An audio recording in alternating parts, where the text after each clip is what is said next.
At the end of Chapter 7, Phyllis Steinfurth and Alexander Miller were engaged. And then, as we saw in Chapter 1, they were married on August 28, 1948.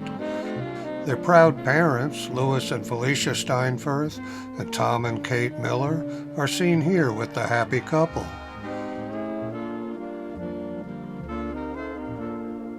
Afterwards, they moved into their new apartment at 910 West End Avenue in New York City, located near 94th Street on the Upper West Side in Manhattan.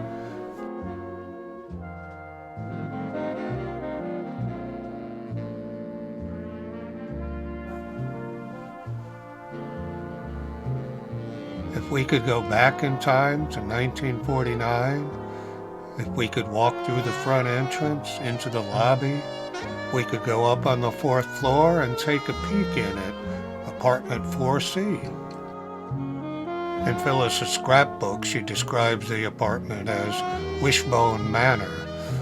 In that apartment, we'd see Phyllis's piano, and we'd see the large dark cabinet that I believe is probably their radio phonograph. I believe the view out the window looks diagonally out on West End Avenue. Just a few blocks away was Riverside Park, a quick escape from the urban world. The new member of the family was Bingo, who seemed to be a somewhat long-haired dachshund. Bingo was much loved by both his parents, as seen in these photos.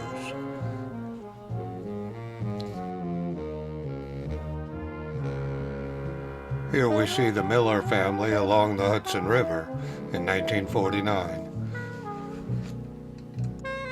Phyllis especially enjoyed the Broadway culture of Manhattan, when ticket prices for shows such as South Pacific and Brigadoon were actually affordable.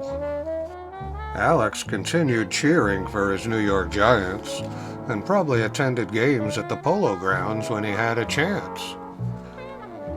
Phyllis was still attending classes at Fordham University, working towards her master's degree. And Alex was working for Neuberger, Henderson & Loeb, a Wall Street brokerage firm, as an administrative assistant, though at which of their New York City offices, I'm not really sure. This 1949 plan shows he was also taking evening classes at City College of New York and working towards a BA in business administration.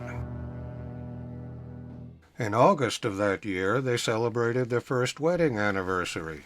Phyllis saved the cards and telegrams they received in her scrapbook. This one from Tom and Marjorie Hickman is a bit tongue-in-cheek and perhaps somewhat prophetic, as the Hickmans themselves divorced years later after raising their family. Tom and Kate and Phyllis and Alex visited Louis and Felicia in Cleveland later that year. Louis was still working for the National Screw and Manufacturing Company, but he also apparently considered starting his own business, although it doesn't seem to have actually gone beyond the planning stage. If you remember in earlier chapters, Felicia rarely smiled in photos, but I did find two rather blurry ones where she did smile. This one with Kate was taken in front of the Cleveland Art Museum. Phyllis and Alex had an active social life, it seems. This photo was taken at a Halloween party they hosted in their apartment. And this one shows them among the many guests at another party that same year. We close out 1949 with photos they took of each other, I believe on the Staten Island ferry. And this is one Alex took of Phyllis on the dock of the bay, so to speak. It's a favorite of mine. We start the second half of the 20th century with this color photo of Phyllis, Alex, Bingo, and Kate, taken sometime that winter, presumably by Tom Miller. Tom was still working for the New York City Transportation Department, driving subways, and continuing an excellent safety record, as this training certificate also indicates. Expenses for Alex's night classes at City College seem to have been at least partially covered by the Veterans Administration, as indicated by this document, which notes he'd completed 90 hours of training there by June 8th, attending as a quarter-time student. In the spring semester, Phyllis completed her last classes for a Master of Arts degree. Her graduation was held on June 14th. I'm not sure if she attended, though, because she was pregnant at the time. Her parents didn't attend the ceremony, though they did send a congratulatory telegram, and several other friends sent cards. This one's message is quite inspirational. Things were going well for the Miller family at this time. Phyllis was expecting their first child 3 months later. Yours truly, the narrator of this program. So I was born on September 28th, 1950, at St. Mary's Hospital for Children on 125th Street in Manhattan, now known as Martin Luther King Boulevard. The hospital moved to a new location in Queens soon after, and all that's left there now is this marker. My first name came from a Catholic saint's name containing the letters PH, taken from my mother's first name. My middle name honored Alex's father. The name Christopher was rather rare at the time. I was a rather cute kid, though, it seems. I recently discovered 2 letters and some clippings my mother had saved, telling a very sad story. Her friend Elizabeth Wellstead Kramer sent Phyllis this letter a few weeks after my birth, telling how she was seriously ill in a hospital in Kansas City, but hoping to recover soon. She also included this photo of her son Jonathan. Elizabeth died unexpectedly less than 2 weeks later. Her husband had passed away 2 years earlier, leaving her a widow, and Jonathan was now an orphan. It seems none of his other relatives were ready or able to take him in. In December, Louise Ward, who was overseeing Elizabeth's final affairs, sent this letter to Phyllis and Alex, thanking them for offering to adopt Jonathan. In it, she explains why the authorities in Cleveland felt an anonymous adoption would be the best choice for him, even though Phyllis and Alex were his designated godparents. My mother and father already had their hands full caring for me, so this was probably for the best. I do wonder, though, how different our family would have been had the adoption gone through. Caring for both me and Mom after her childbirth experience seems to have taken a toll on Alex's evening college work. He missed 16 hours of his Economics 15 class during the first 6 weeks after I was born. He apparently started attending again in mid-November, but probably struggled to catch up. In late December, he received this letter indicating that he was dropped from the class and would need to repeat it. The Veterans Administration did acknowledge, though, that he had attended the latter 25 hours of class time. I was growing in leaps and bounds, so to speak, and by spring of 1951, I was able to sit up on my own, and had even learned to crawl. This here is one of my favorite pictures of me with Mom and Dad. By this time, they had decided they needed a car. On the back of this photo here, Phyllis wrote 3 champions, meaning me, Alex, and their new Studebaker Champion automobile. I'd like to bring you a very personal and special message from your Studebaker dealer.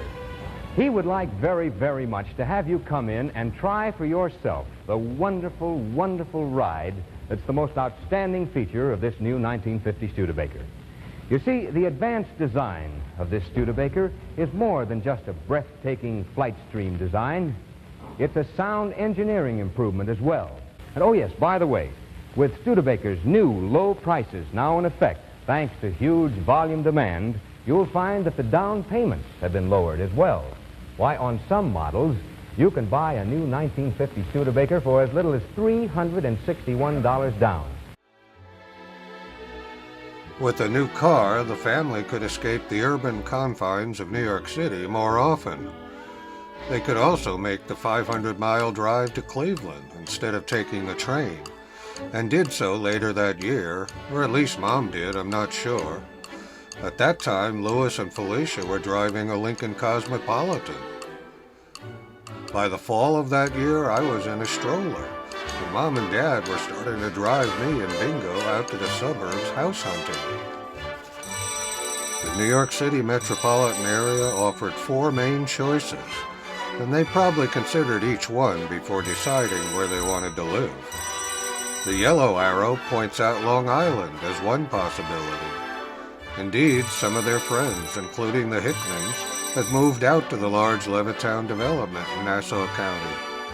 But they decided against that, perhaps for the lack of trees, or the long commute through Brooklyn to Dad's work, or through Queens to visit grandparents in the Bronx. Another option shown in the red arrow and closer to the Bronx was Westchester County, but it was already well developed and rather expensive. The third option, the black arrow, was to cross the George Washington Bridge into Bergen County, New Jersey. But that meant living in a whole different state, and was apparently ruled out as well. The fourth choice, the blue arrow, meant crossing the same bridge and driving up the newly completed Palisades Parkway to Rockland County. It was still relatively rural, affordable, and the new developments there had plenty of trees. Some of their friends had moved into or near a town called Pearl River, located on the New Jersey border, about 23 miles from Manhattan. It was located along the Erie Railroad line leading to New York City, making for an easy commute for Alex. In many ways, a classic small town, it had sufficient local shopping available. It also had a strong economic base in the large Letterly Laboratories complex, where many of the locals were employed.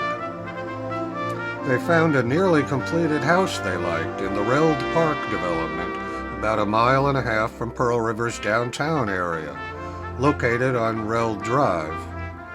Back then, the area was still quite rural. Champ Avenue and McKinley Street in this map didn't exist yet. Instead, Reld Drive led to a dead end at a forest, which also wrapped around behind the house. They probably visited the house several times as it was being finished, and they apparently moved in before the backyard was even completed. At only 980 square feet, it was a small 3-bedroom house. This is a rough outline of the floor plan from my own memory, and probably not quite accurate in room proportions. Though not shown, all the bedrooms did have small closets. The utility room had the furnace, and soon after it gained a washing machine. The house cost $10,000, still a lot of money in those days, equal to about $126,000 in today's money. But property values have skyrocketed in Pearl River since then, and the house itself is now considered to be worth about $515,000. They moved in late 1951. The stones in the foreground here mark the location of the not yet completed driveway. By driving back across the George Washington Bridge, the family could still visit with Alex's parents in the Bronx, and these photos were taken at the nearby Bronx Zoo. Early in 1952, Louis and Felicia drove out from Cleveland to help with yard work and such.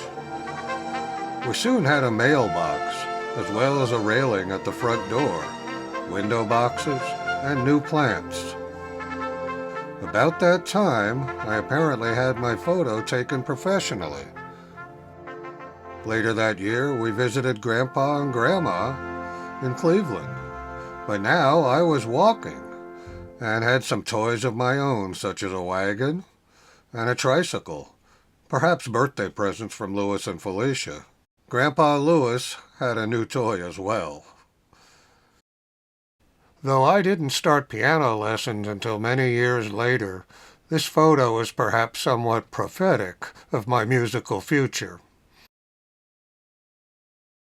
We also visited Grandma and Grandpa at their apartment in the Bronx, and they may have given me this first cowboy outfit. Cowboys were very popular at the time. At home, I now had a sandbox and a play area, carefully enclosed with a wire fence. It seems I was apparently apt to wander away if given the chance. Note the clothes drying on an outdoor rack in the background there.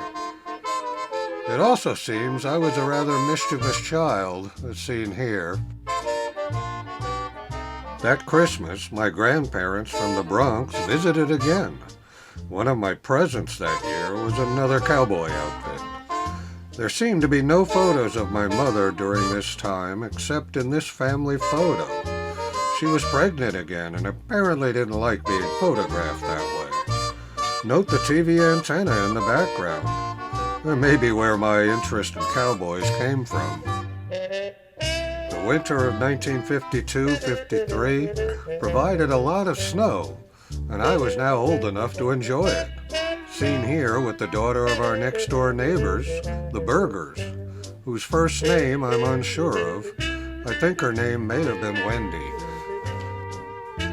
I also spent time indoors with Mom reading to me, and with the phonograph reading to me via these 78 RPM record storybooks, which my mother had saved and I later inherited.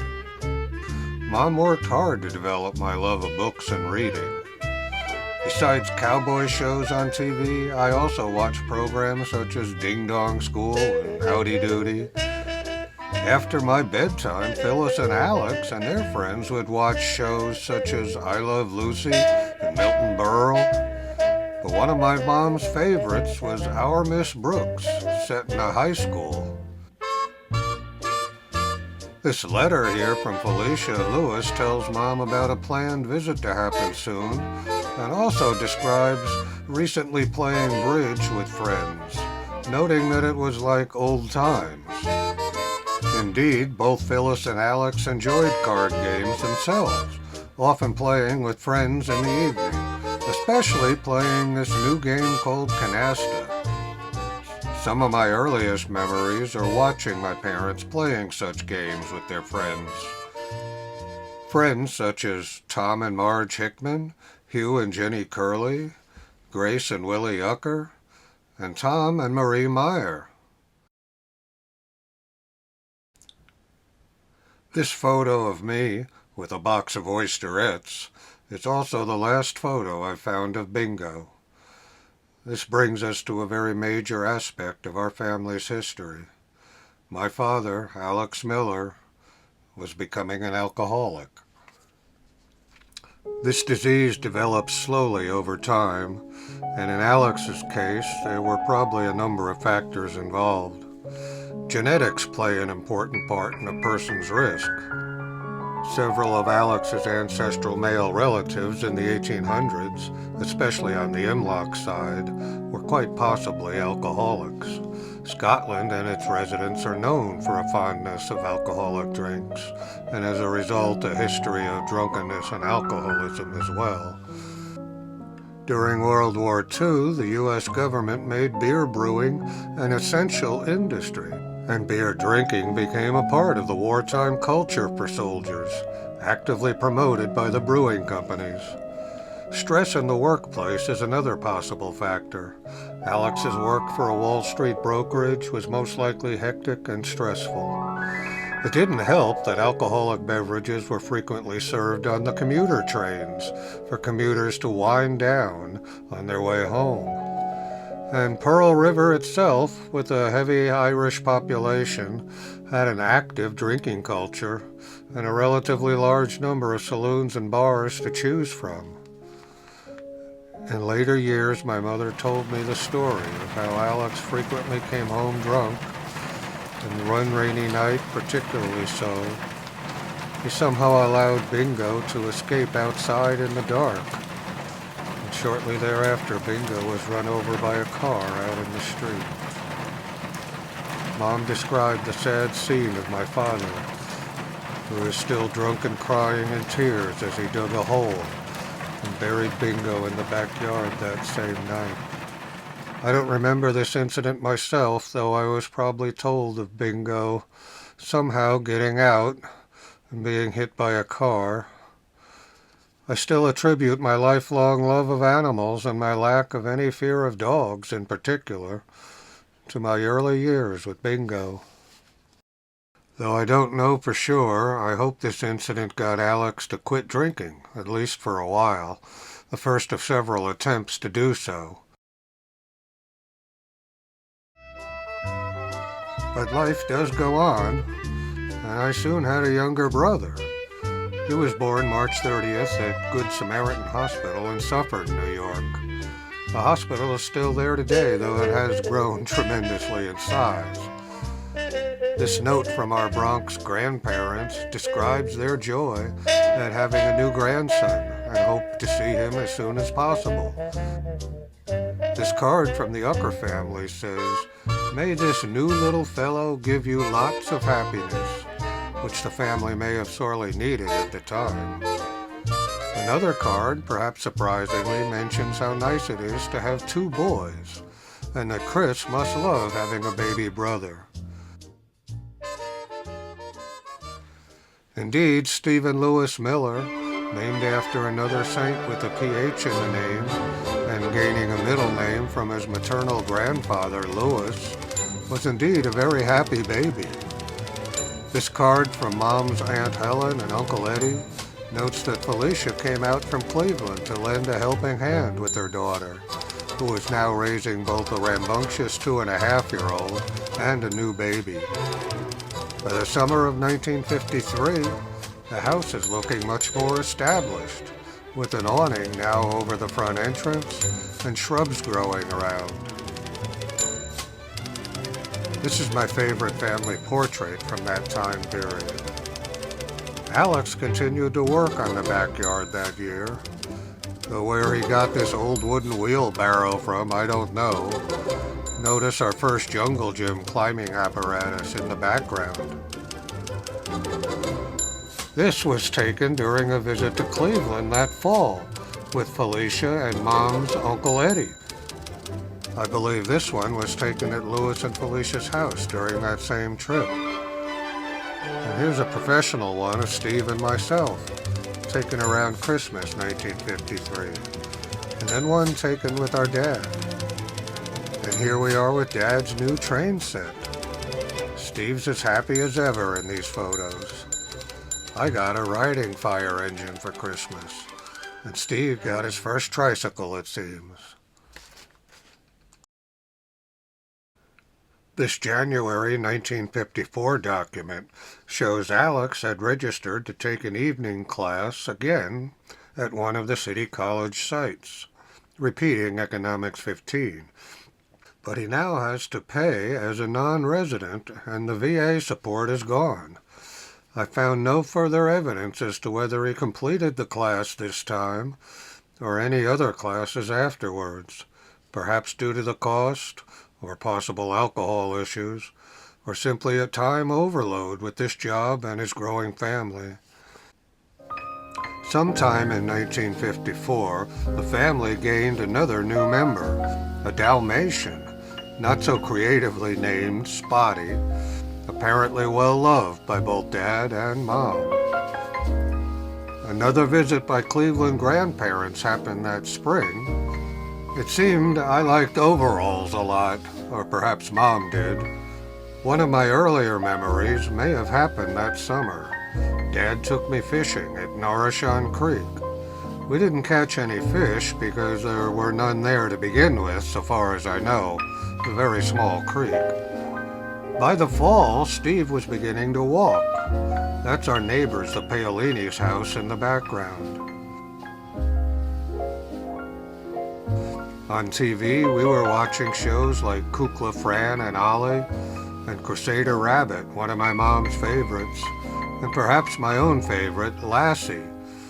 I remember also watching Winky Dink, and I too had a Winky Dink plastic overlay for the TV screen, which allowed me to draw on it with crayons and interact with the program. Sometime that year, the whole family and all 4 grandparents got together. Tom Miller took this fine photo of the group. It seems mischievous me was also teaching Steve to make funny faces at the camera. Here in this photo, we can see our set of wooden blocks that we played with frequently. I didn't look too happy in my new cowboy boots here, and in both photos we see the Burgers' house with a different car in our driveway. The different car is a 1950 Ford. What happened to the Studebaker? And why did we acquire a used car at this time? I can vaguely remember my mom talking about a car accident Dad had. Perhaps it was with the Studebaker. And with a tighter budget now and the larger family, perhaps a used car was the only option. And perhaps alcohol again was involved. Here's a photo of our neighbors, the Paolini family, taken early winter of 1954, with Lou Sr., Marge, his wife, and Lou Jr. We eventually got some snow, and here we see Steve slipping a bit on the front step. Our Christmas presents that year included a rocking horse, and Steve was becoming a big boy, now nearly 2 years old. This is the 2 of us along with the Berger daughters in front of our Christmas tree. Apparently the Bergers divorced the following year because Mrs. Berger and her daughters moved away.